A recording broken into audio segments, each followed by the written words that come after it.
comment trouver son biais daily avec les concepts ICT, c'est une des questions qui m'a été le plus posée en privé ou sur le Discord. Et c'est vrai que c'est un concept assez compliqué, il y a des règles, il n'y a pas de règles fixes. On va avoir des concepts pour pouvoir choisir au mieux son biais daily. Je vais te partager moi ce que j'ai compris des concepts d'ICT, comment je l'applique dans mon trading, et toujours dans cette démarche de synthétiser et de simplifier au maximum les concepts d'ICT pour pouvoir les mettre en pratique. C'est une démarche que j'ai fait dans un premier temps pour moi, et puis par la même occasion je te le partage sur cette chaîne YouTube. Le biais daily, c'est quoi? C'est pouvoir se donner, avoir une opinion, jouer un scénario sur la journée, savoir si on va vouloir chercher des setups à la vente ou à la hausse. Et c'est un concept intéressant et important parce que potentiellement ça va te permettre d'avoir un cadre, de coller à ton plan de trading en ayant un biais, et par la même occasion, si tu es dans le bon sens régulièrement, d'augmenter ton taux de réussite par trade, d'avoir plus de trades gagnants. Donc un concept important. On va voir aujourd'hui comment déterminer son biais grâce aux 3 concepts que j'utilise. Le premier, tu le connais, c'est le order flow, ce qu'on appelle aussi théorie de dos, supply and demand, structure de marché, peu importe comment on l'appelle.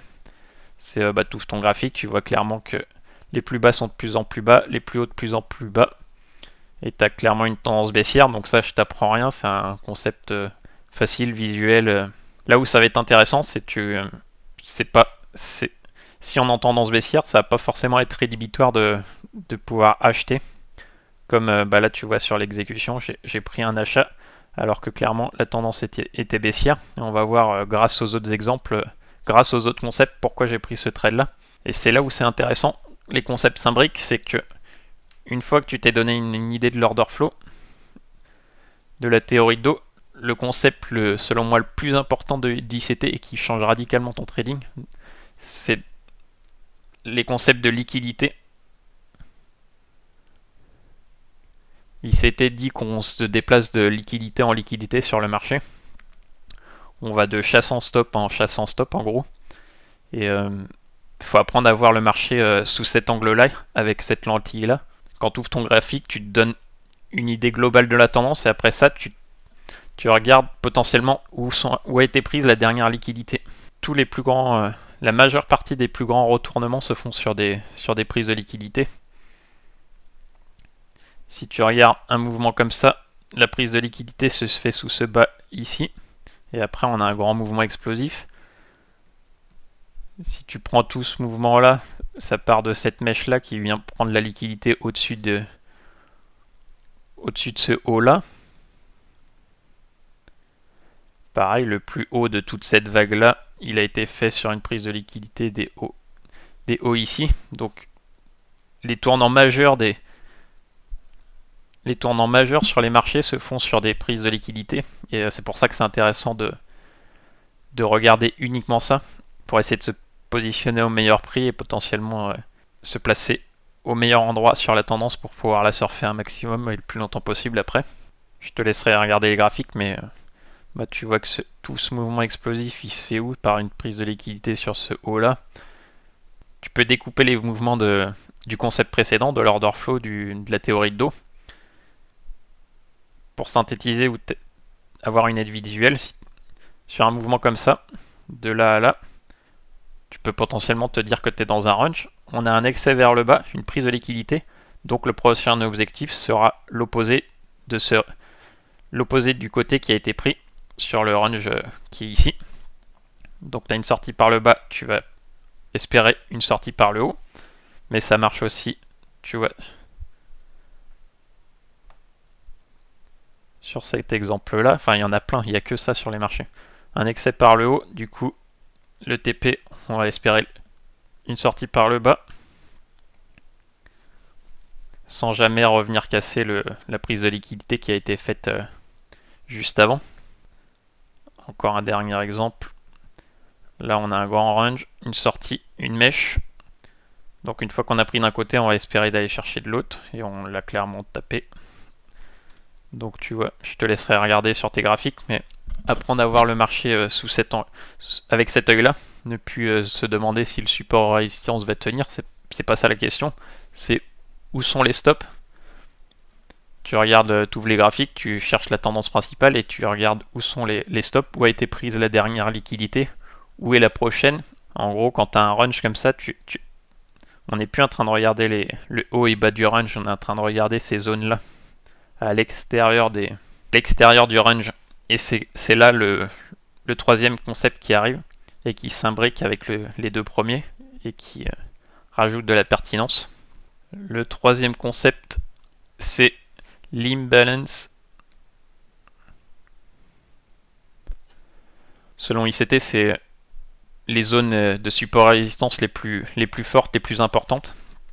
Le marché se déplace de liquidité en liquidité et d'imbalance en imbalance. On pourra rajouter à ça les order blocks. Donc c'est ça les vrais supports et résistances à regarder sur les marchés. Tu sais que le marché est manipulé, il a horreur des déséquilibres. Si tu regardes un gap, c'est un déséquilibre. Et je sais plus la stat exacte, mais quasiment 70% des gaps sont comblés dans les 1 à 3 jours. Et après, plus de 90 à 100% dans les semaines et mois qui viennent. Donc le marché a horreur du déséquilibre. Et de l'imbalance, c'est un déséquilibre. Et il va toujours vouloir chercher à venir le combler. C'est pour ça que c'est des zones très importantes. Comment on implique les trois concepts que je viens de t'enseigner? C'est, on a une tendance baissière, ok. On a un range comme ça. Donc la tendance est baissière, on va se dire, on va chercher potentiellement des setups à la vente. Tu vois un range comme ça, ce que je t'ai dit, c'est qu'on va regarder, donc nous on va vouloir vendre, donc on va regarder toute cette zone-là, au-dessus de la zone des stops, de tous les stops qui sont au-dessus de cette résistance. Et là où ça devient pertinent, c'est quand, à ce niveau-là, tu as de l'imbalance. Parce que là, du coup, tu as potentiellement le concept de la liquidité et de l'imbalance qui se regroupent, avec en plus de ça la tendance de fond derrière. Donc si le marché vient là, il fait un modèle ICT, un breaker block, on va pouvoir rentrer pour espérer rentrer au meilleur prix, qu'on vienne combler toute cette zone et qu'on n'ait plus à y revenir, parce qu'une fois que l'imbalance a été comblé ici, que tout ça, ça a déjà été comblé, le marché a plus de raison de revenir là-haut, donc potentiellement on va pouvoir prendre quasiment le point haut de la tendance pour pouvoir essayer la surfer le plus longtemps possible après. Je ne sais pas si c'est super clair, on va voir des exemples graphiques. Là, c'est deux trades que j'ai pris sur l'euro NZD. Je duplique ce que je fais sur mon compte IG parce que la plateforme est clairement pas terrible sur IG. Du coup, je les duplique sur TradingView, ça permet de les analyser ensemble et que ça soit plus simple avec les outils et la plateforme TradingView. Donc, comment j'ai réussi à prendre le plus bas et quasiment le plus haut sur ce trade-là? On va reprendre les concepts. Si je me mets en mode replay, hop, en unité de temps supérieure, parce que je le vois en unité de temps supérieure. Donc comme je te disais, tu vois que le seul concept de la théorie d'eau ou de l'order flow ne suffit pas, parce que là clairement on serait en tendance baissière. Donc pourquoi j'ai pris ce trade là? C'est là qu'interviennent les autres concepts. On vient prendre la liquidité à ce niveau-là et à ce niveau-là. On a un modèle ICT, un breaker block, on a une belle réintégration avec du momentum. On vient faire le BOS ici. Et comme je te disais, une fois qu'on a pris la liquidité, on a lissé de l'imbalance à ce niveau-là. Et qu'on vient combler. Pas totalement, mais on vient fermer le breaker block à ce niveau-là, pile poil ici sur la mèche. Donc à ce niveau-là, on peut se dire que la zone est quasiment comblée ou comblée complètement. Donc on va attendre un retournement et un setup ICT. Chose qu'on a, on a un breaker block ici. Casse sur de la théorie d'eau, un BOS. Casse le plus haut ici. Donc comment je suis rentré? Je descends dans les unités de temps une fois que j'ai vu ça. Donc là, si tu as vu mes vidéos précédentes, on a tous les concepts. On a le body displacement, la hausse de volatilité à la réintégration. On a le BOS, la cassure de la théorie d'eau. On a l'order block. Et on a toute l'imbalance qui est ici aussi en jaune. Donc on a tous les critères. Donc quand c'est ça, comme je t'apprends dans mes anciennes vidéos, milieu de l'order block, le stop un peu en dessous du dernier plus bas. Et là en TP1, j'avais cette zone là, parce que comme je t'expliquais juste avant, il y a de l'imbalance, donc pour moi c'est une zone, c'était une zone logique. Si on monte en unité de temps, on va la voir encore plus clairement normalement. Tu vois, faut toujours jongler avec les UT. Donc là, clairement, il restait un peu d'imbalance, donc ça pouvait être une zone à target. Après, on restait contre tendance, donc j'aurais bien aimé venir combler tout ça, tu vois, mais on n'y est pas venu. Et je vais te montrer pourquoi je suis sorti, parce qu'on a donné un signal inverse. Donc tu vois que l'entrée elle était parfaite, et la sortie, la zone ciblée était parfaite aussi. Et je suis sorti à ce niveau-là. Si j'enlève le replay, le trade est où? Le trade est là, donc tu vois 0 draddle, l'entrée était parfaite. Et la sortie, je suis sorti. Faut que je me mette en 5 minutes. J'espérais qu'on aille un peu plus haut, mais tu vois, le marché a donné un signal inverse, donc je suis sorti. Là, il y a un signal inverse, c'est un breaker block qui assure de la théorie de dos. Donc je suis sorti sur un retracement pour essayer d'optimiser au maximum la prise de profit. Et après j'ai bien fait parce qu'il est parti en ligne droite vers le sud. Deuxième, le lendemain sur la même paire. Là j'étais plus à l'aise parce qu'on est dans la tendance baissière. Donc pareil, on vient prendre le haut ici, prise de liquidité. Ce que j'aime bien, ce que j'aime beaucoup, c'est que cette prise de liquidité, elle se fait pas n'importe où. Si je monte sur les unités de temps, on va le voir clairement. Tu vois qu'elle vient pile fermer l'imbalance qui est ici.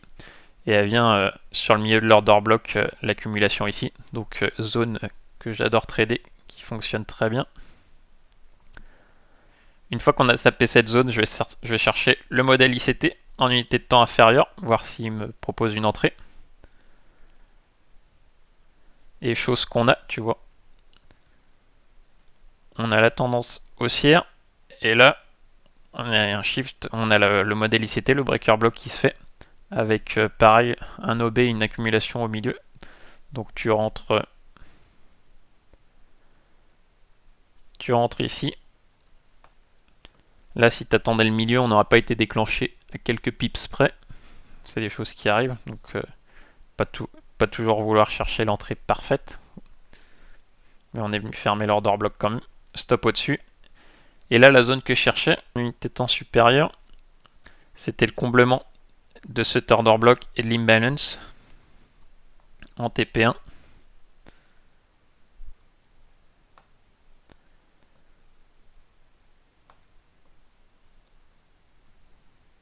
Chose qu'on est venu taper.